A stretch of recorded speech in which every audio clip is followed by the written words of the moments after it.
तो स्वामी जो ये एनेग्राम का सिस्टम आपने मतलब आप करवा रहे हो, इसकी वर्कशॉप्स ले रहे हो, तो कोई भी अगर ज्वाइन करना चाहता है, आपसे कनेक्ट करना चाहता है, ये वर्कशॉप को ज्वाइन करना चाहता है, तो कैसे कनेक्ट कर सकता है? हाँ, एनीग्राम के वर्कशॉप्स के लिए हमने इस तरह से डिज़ाइन किया है कि जो हमारी बिगनर वर्कशॉप है, शुरुआती है, वो तो सभी के लिए है। कोई आध्यात्मिक प्रैक्टिस कर रहा है, नहीं कर रहा है, उसके लिए तो है ही, और जो कर रहे हैं उनके लिए भी है।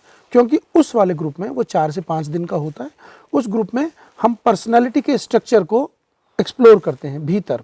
उसमें बहुत सारी चीज़ें आती हैं, हमारा चैलेंज आता है, हम जहाँ से बच रहे होते हैं वो आता है, हमारी पॉसिबिलिटीज़ क्या हैं वो सब आता है, जिसमें हमारी स्ट्रेंथ आती है, वीकनेस आती है, इमोशनल स्ट्रेंथ वीकनेस, थिंकिंग की स्ट्रेंथ वीकनेस की, और सारे जो जटिल स्ट्रक्चर है वो आता है।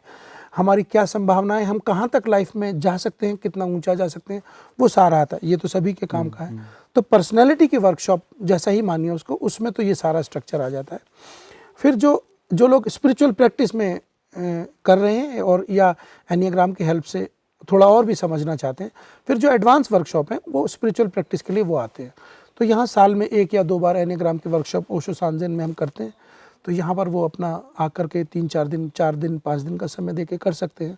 और बाद में भी बहुत से लोग जो गए हैं वो करके वर्कशॉप वो जुड़े रहते हैं हमारे ग्रुप में, जूम पर और हमारे व्हाट्सएप उसमें।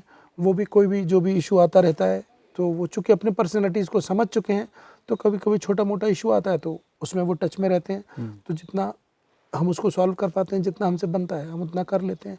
बाकी धीरे धीरे अपने चैलेंज जीते जीते फिर आदमी एक निजी रास्ता डिज़ाइन कर ही लेता है। एक बार समझ में आ जाए सिस्टम, वो अपनी एग्जिस्टेंस को समझ ले और अपनी परिस्थितियों को समझ ले और इस पूरे खेल के ताने बाने को समझ ले, ये बहुत दूर तक एनीग्राम हेल्प कर देता है। फिर कुछ चीज़ पर्दे के पीछे छुपी रहती है, वो समय से सामने आती रहती है। तो वर्कशॉप के माध्यम से ये सारे जो आयाम हैं इसके 2-3 वो समझ में आते हैं, तो सब कर सकते हैं। जो कि यहाँ का साल में 1-2 बार हम करते हैं, वो किया जा सकता है।